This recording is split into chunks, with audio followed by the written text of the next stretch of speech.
Ever wanted to check your Outlook or Hotmail emails right inside the Gmail app on your Android phone? The good news is you can do it in just a few minutes, and I'll show you exactly how. First, open the Gmail app on your Android device. Next, tap on your profile picture in the top right corner of the screen. Scroll down and select Add Another Account. You'll now see a list of email providers. Since we're adding an Outlook or Hotmail account, choose Outlook, Hotmail, and Live.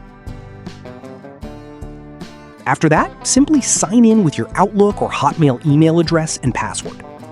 Don't have an account yet? No problem. You can also create a new one from this screen. When you see the Stay Signed In message, tap Yes, so you won't need to log in every time. Next, Gmail will ask for permission to access your account information. Tap Accept to continue. And that's it! Your Outlook or Hotmail account has now been successfully added to the Gmail app. You can switch between accounts anytime and manage all your emails from one place. So no more jumping between different email apps. Everything is now conveniently available inside Gmail. If this quick tutorial helped you, don't forget to like the video and subscribe for more simple Android tips and tricks.